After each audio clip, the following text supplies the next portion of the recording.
What's with the doom and gloom in the shonen anime and manga community? Sure, Jujutsu Kaisen and My Hero Academia just ended, Black Clover is in its final arc, and manga series like Attack on Titan and Demon Slayer ended years ago. But let me tell you that the Battle Shonen industry hasn't peaked. In fact, it hasn't even begun to scratch its full potential yet. The next generation of shonen heavy hitters is already here, even though Jujutsu Kaisen, My Hero Academia, and Demon Slayer still have years before the conclusion of their anime adaptations. Times are changing, and I genuinely believe that they are changing for the better. Now that most of the popular shonen tropes have already been done a stupid number of times, shonen authors have started carving out their own niches. Chainsaw Man and Dandadan are phenomenal examples of this. They are so unique and different from your average traditional battle shonen. Same goes for Hell's Paradise. Guys, just stick with me till the end of the video, guys, and I'll show you exactly why the shonen industry has started changing for the better. But before we continue, how about giving the video a like and also subscribing to the channel, guys? Here at AJAnime, we make quick yet in-depth videos on all things anime. So just roll with it, and I'll promise you a good time with each coming video. Now, let me point out the obvious by stating that the era of Big 3 is dead and it's time to move on. We're simply not going to get the same kind of long-running anime after One Piece ends. Even if there's another Jump author who wants to do a 1,000 chapters or more with their manga, the anime adaptation of that hypothetical story would still get the seasonal anime treatment. This is the thing. Long-running anime are no longer as profitable as they used to be. Anime studios have realized that it's more expensive to produce filler than to do a 1-core or even 2-core season every couple of years. One Piece is still the most prominent battle shonen anime, but everyone knows that the pacing of the anime is depressing. It's very rare for a One Piece anime episode to adapt even one complete chapter. Meanwhile, seasonal anime series regularly adapt 2 to 3 chapters per episode no problem. Demon Slayer and Jujutsu Kaisen were able to get so popular so fast because of the fast-paced seasonal anime adaptations of their manga. Black Clover, on the other hand, started off as a long-running shonen anime, but they ultimately had to stop in 2021 because the anime had basically caught up to the manga, and it made more sense to take a break until there's enough canon material to continue the adaptation. If Black Clover's anime had started in 2020 instead of 2017, it would have been a seasonal like Jujutsu Kaisen, and who knows, it may have been more popular as a seasonal. Of course, it's too late for the One Piece anime to suddenly stop. But guess what? We are now getting a reboot by Wit Studio, and the reboot is obviously going to be seasonal. Even the most hardcore anime fan would agree that long-running anime are detrimental to the story because the anime eventually catches up to the manga, and even if it doesn't, it's just not ideal to have to put out a new episode every week. Attack on Titan, Demon Slayer, Jujutsu Kaisen, and more importantly, the upcoming One Piece remake are undeniable proof that the seasonal anime model now works better. The Boruto anime was an exception, where the filler was contributing to the story and was even deemed canon, but they still ended up stopping with the weekly episodes because times have changed. Though again, this does not mean that long-running manga series are also going to stop. My Hero Academia may not be as long as the Big 3, but it has serialized for more than a decade. Attack on Titan switched to a monthly format, but it still has 34 volumes worth of story. That's more than Jujutsu Kaisen. Now, I want you to stop comparing the length of these stories to the Big 3 for a second. Instead, compare it to the up-and-coming battle shonen of the past few years. Sakamoto Days has over 180 chapters right now, and the first season of its incoming anime adaptation hasn't even been released yet. It's scheduled for 2025. Dandadan is currently over 160 chapters, and its anime adaptation has only just come out.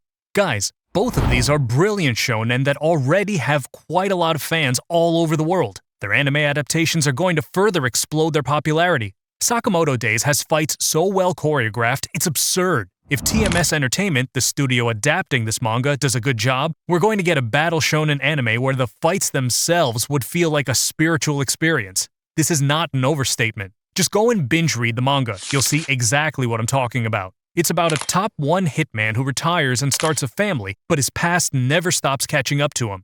It's kind of similar to Spy X Family, but also unique enough that it is its own story. The characters are funny and well written. I'd say it's absolutely the kind of story that can benefit greatly from an anime adaptation. Dandadan, on the other hand, is like random madness where everything goes. The plot is about occult and supernatural stuff, which is what allows the story to do whatever the hell it wants. I mean, where else would you see the protagonist losing his manhood? And what's crazy is that it actually happens more than once. Dandadan is similar to Chainsaw Man in the sense that it would never hesitate from doing something fresh. I love how the same studio that made Devilman Crybaby is now producing Dandadan's anime adaptation. We also have Undead Unluck and Kaiju Number 8. Their anime adaptations came out in the past 12 months, but their respective manga series are literally in the endgame. These stories don't have as much mainstream popularity as Jujutsu Kaisen, but if we're talking about Shonen Jump, they are all extremely successful series. Kaiju Number 8 is rather generic but well done. Meanwhile, Undead Unluck is so creative and imaginative in its approach that you can't help but feel like a kid again. It's so unique and brilliant, and yet at the same time, it never fails to scratch your shonen itch. Now, the anime adaptations of Undead Unluck and Kaiju Number 8 are still in their early stages, but together with the anime adaptations of Dandadan and Sakamoto Days, these series will be the frontliners of the next shonen era.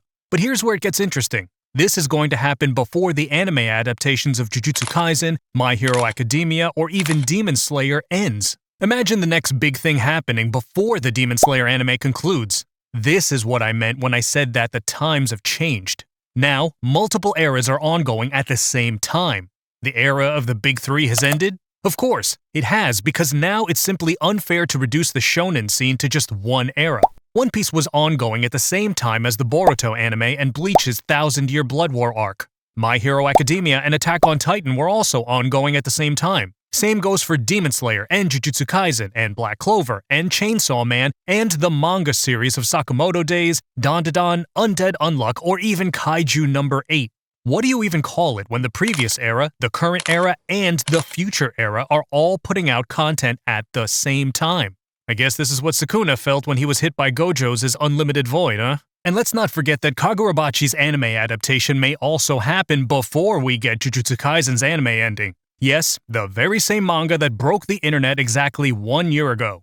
Now that it has been a year, Kagurabachi has proven itself to be so much more than just temporary fake hype. The action is clean and badass, the protagonist is better than the great majority of the other edgy anime protagonists, and the author simply has a natural knack for pacing and paneling. If a studio like MAPPA or Ufotable or Madhouse gets their hands on Kagurabachi, we can get a battle shonen that outclasses Demon Slayer's popularity. Anyways, going back to my point from earlier, not only is the future era of shonen already out there, the era after the upcoming future generation is also already out. And we haven't even talked about how Dragon Ball is also now once again putting out anime content with Dragon Ball Daima. Let me point out that Akira Toriyama sensei was more involved in the production of Dragon Ball Daima than any other Dragon Ball anime series.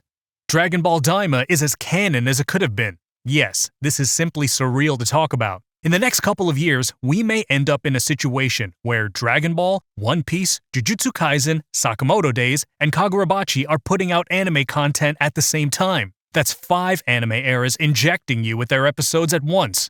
Plus, imagine if the One Piece remake is also out at the same time. We're going to reach incomprehensible levels of peak. This is why I don't understand the doom and gloom. Shonen Jump and Battle Shonen as a whole have only just begun to show us glimpses of their true potential. In the next few years, we're obviously going to get more innovative battle shonen like Dandadan or Chainsaw Man. If Kagurabachi can suddenly happen, why not another story?